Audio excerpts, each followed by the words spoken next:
Hola a todos de nuevo, bienvenidos a Terror Desconocido. Hoy voy a comentaros la película El fotógrafo del pánico, una película que es una auténtica obra maestra, una película que yo sí que discrepo en este punto porque hay muchos que dicen que es el primer slasher que se realizó.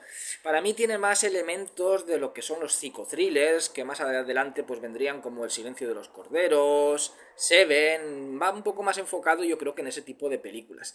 Pero bueno, sí que tiene quizás algún elemento de slasher por el tema de las víctimas, que son siempre chicas jóvenes, pero claro, aquí tenemos un asesino en serie que tiene, digamos, un modus operandi, siempre mata de la misma manera, y sus víctimas pues siempre son las mismas, siempre son lo que es el prototipo de víctimas, chicas jóvenes. Entonces no es el típico asesino con aire sobrenatural que mata a adolescentes, con una final girl y tal, eso no lo tenemos. Pero bueno, siempre se ha dicho que el primer slasher fue el fotógrafo del pánico.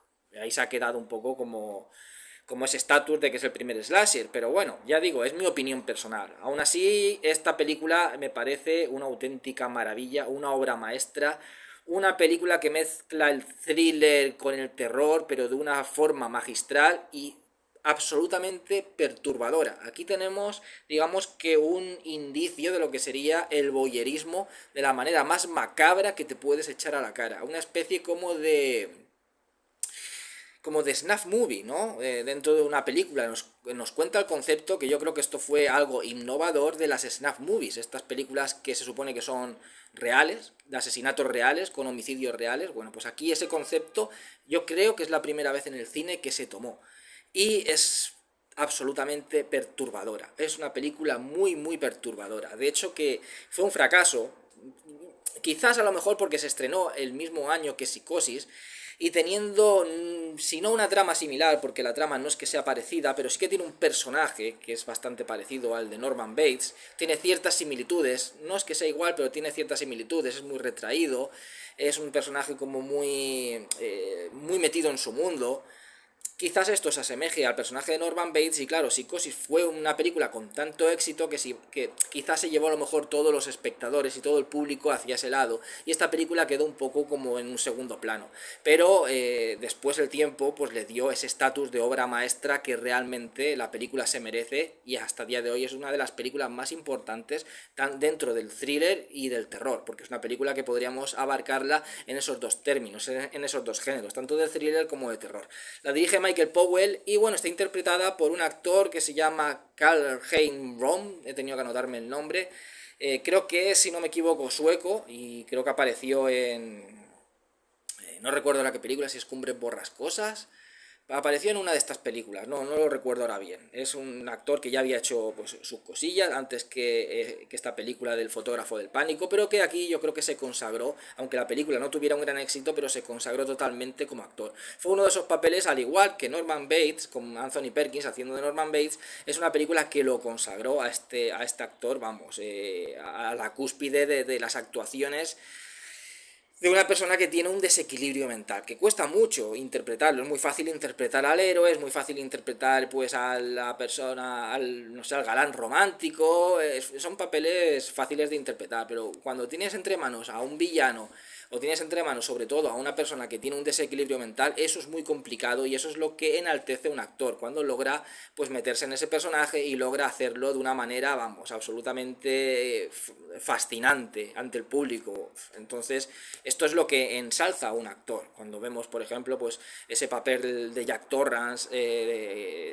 interpretado por Jack Nicholson, o este psicópata del Cabo del Miedo interpretado por Robert De Niro, que superó a la actuación que también fue muy buena de Robert Mitchum en la película precedente, la del Cabo del Terror. Entonces todos estos papeles de tipo con problemas mentales, con problemas psicológicos, bueno, esto es algo que pues hace que el actor suba como un grado más su dificultad a la hora de plasmar ese personaje de una manera que sea totalmente convincente. Y en este caso este tipo lo hace a la perfección. Bueno, sin dar más vueltas al asunto, ¿de qué trata la película El fotógrafo del pánico? Bueno, tenemos a este tipo que es un fotógrafo, nunca mejor dicho, que es un asesino en serie. Ya desde el principio aquí no se nos oculta nada, aquí no es como en Psicosis, por eso digo que quizás tiene similitudes en cuanto al personaje, porque vemos que es un chaval, que es un fotógrafo, pero es muy tímido, es como muy apocado, no se relaciona con gente, es una persona muy solitaria, vive mucho ensimismado en su mundo y en su trabajo, es como que le apasiona su trabajo de fotografía.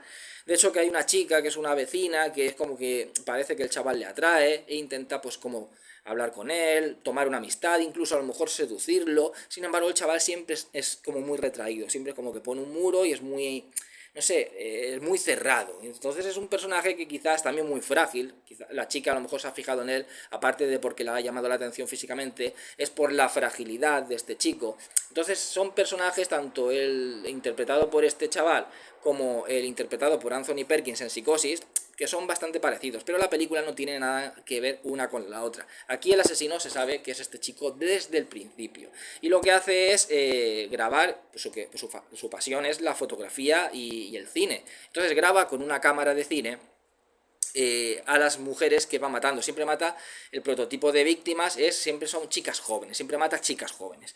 Entonces él tiene una cámara y la cámara tiene como una especie de pincho grande, ¿no? Entonces la cámara es el arma homicida. Y esto es algo que me parece absolutamente fascinante, porque yo creo que el tema de la vista subjetiva, el ver cómo mata el asesino en los giallos italianos, ya nació en esta película, antes de los giallos italianos. Los giallos italianos siempre vemos al asesino con el arma homicida, tú ves lo que ve el asesino, pon al espectador en la piel del asesino, ¿no? Porque tú ves lo que ve el asesino, no lo que ve la víctima. Y aquí pasa lo mismo, pero de una manera aún más realista, porque estás viendo lo que ve el asesino a través de la cámara, lo que está rodando. Es decir, significa que la misma cámara, el mismo cine, es un arma homicida. Ya el director te está diciendo que el cine puede ser un arma.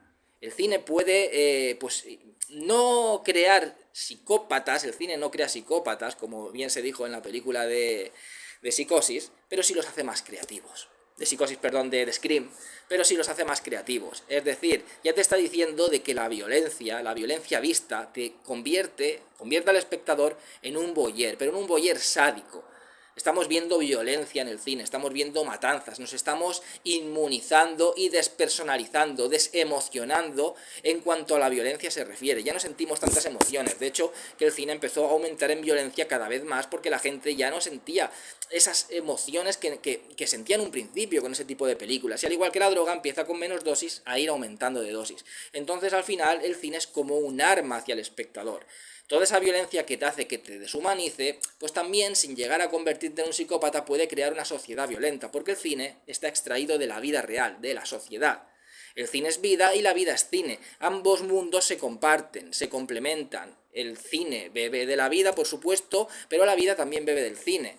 ¿Cuántos pues elementos cinematográficos se encuentran en la cultura popular? Frases, personajes, de todo se encuentra como iconos en el colectivo del ser humano, e incluso pues el tema, ya digo, de la violencia, que puede hacer que la mente del ser humano, los sentimientos del ser humano se rebajen, se deshumanicen, y pueda haber personas pues que se comporten de una manera más violenta simplemente porque el cine ha hecho que esa parte que desprecia en nosotros la violencia, que nos hace un poco más humanos en ese aspecto, más emocionales en ese aspecto, se apague, se adormezca, se anestesie, y entonces nos volvamos pues más insensibles ante la violencia y podamos generar más violencia sin ni siquiera darnos cuenta. No simplemente en un cabreo, sino una violencia más una violencia más fría, una violencia más normalizada en el ser humano. Ya lo vemos tan normal que generamos una violencia más normalizada, no esa violencia de me he cabreado o tengo algo en contra de alguien, no, sino una violencia más normalizada. Es el peligro del cine. Del cine, las historias que nosotros vemos que entran por nuestros ojos, es algo que alimenta nuestro cerebro, alimenta nuestra alma, alimenta nuestra inteligencia, nuestro aprendizaje, porque aprendemos también cosas del cine. Entonces significa que el mismo cine, lo que nosotros vemos, puede ser un arma para nuestra alma, para nuestro subconsciente y para nuestro sentir emocional. Es un gran peligro. Entonces aquí el arma homicida es la cámara, y nosotros como espectadores somos unos voyeurs al igual que lo es el asesino, y disfrutamos de cómo mata el asesino, con esa cámara, disfrutamos de lo que ve el asesino y de cómo mata el asesino a las víctimas, como si estuviéramos viendo una snuff movie, exactamente lo mismo. Entonces ya digo que lo que es el tema de los asesinatos me parece súper original, me parecen súper impactantes y una película muy perturbadora, pero por eso mismo, porque nosotros estamos viendo, al igual que el asesino, cómo está matando a las víctimas y somos espectadores en primera persona, es como si nosotros manejáramos esa cámara, como si nosotros viéramos como un tipo coge una cámara y nos está filmando una película que estamos aceptando nosotros que estamos viendo, pero una película real. Una película que estamos viendo y nosotros como espectadores no podemos hacer nada más que apartar la mirada o no, o deshumanizarnos totalmente como es este personaje, que necesita sentir ese miedo de las víctimas. Por eso, y necesita tener esas fotografías y esas grabaciones cinematográficas en el momento en el que las víctimas sienten miedo. ¿Por qué? Y también ahí entra otra crítica social que tiene la película, aparte de lo que es esa deshumanización y esa violencia que al final se normaliza tanto debido al cine. También la película tiene esa crítica social en cuanto a la manera de los padres criar a los hijos, que un padre puede llegar, y eso sí que es cierto, a crear un psicópata, un hijo que sea un psicópata, aunque no haya nacido con este problema, con una psicopatía, puede hacer que ese hijo sí que se le produzca esa psicopatía, sí que nazca en su mente esa psicopatía. El padre de este chaval lo que hacía era un experimento en el cual quería retratar grabando en vídeo, el tema de la afición de grabar la ha tenido siempre, se ve que su familia ya viene de su padre, pues él quiere retratar el terror en las personas, el miedo humano, de una manera verídica, no de una manera falsa como en el cine, sino de una manera verídica, retratar el miedo del ser humano. ¿Y qué pasa? Que el tipo ponía a grabar con la cámara y asustaba al hijo en todo momento, lo amedrentaba, lo asustaba, lo tenía acojonado para grabar esas sensaciones reales, como si fuera eso, una snuff movie, pero sin llegar a matar, pero para ver esas sensaciones reales del miedo, el miedo real captado en una cámara. Las sensaciones reales captadas en una cámara. Es el mayor sueño cinematográfico, la realidad pura captada en una cámara. ¿Qué pasa? Que esto rompió la mente del chaval y se convirtió en un psicópata. Él ahora necesita, para sentir, ya al final de vivir tanto miedo por culpa del padre, es como que se deshumanizó.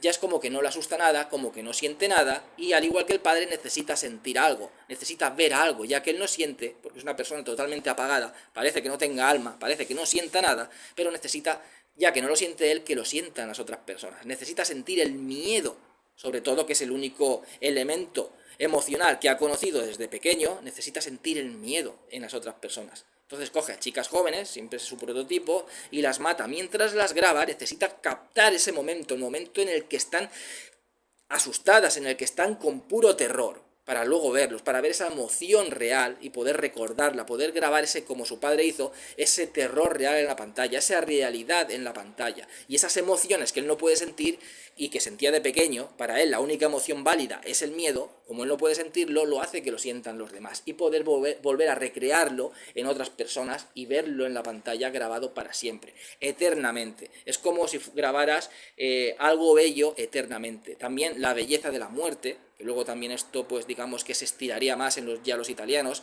la belleza de los homicidios, la belleza de la muerte, grabar a alguien que ya no va a morir nunca más porque ya está muerto, en su plena juventud, con su plena belleza, será bella eternamente. Y es como que también el miedo hace que la belleza, siempre pues la violencia, el sexo, la belleza y lo perturbador han estado mezclados durante toda la vida, pues esa belleza se mantenga eternamente con ese sentimiento y esa emoción de terror, que es lo que él siente, el terror y el miedo en esa belleza, que se va a mantener ahí eternamente. El momento en el que ya muere, en el que ya esa persona va a dejar de existir, pero en su cámara y en sus grabaciones existirá para siempre, eternamente, siendo joven, siendo bella y con esa emoción tan intensa que es el miedo. Las emociones más intensas son el amor y el miedo. Él no puede sentir amor, pues entonces querrá sentir el miedo. Pero como ya no lo siente, se lo hará sentir a otra persona, a una joven bella que vivirá eternamente con esa expresión de horror, esa emoción tan grande que él ya no puede sentir. Es una película realmente fascinante, como digo, una auténtica obra maestra, reconocida con el tiempo. En su día, no sé si tuvo más o menos mejores o peores críticas, pero sí que es una película que no tuvo un gran éxito, pasó como muy desapercibida, yo pienso que por el boom que tuvo la película de Psicosis, que se estrenó el mismo año, pero con el tiempo se ha ganado ese estatus de culto, ese estatus de obra maestra que tanto se merece, y es una película que Martin Scorsese también considera de las mejores y de las más perturbadoras que ha visto. De verdad que es una película recomendable al 100% porque es una auténtica joya y obra maestra del thriller y del cine de terror.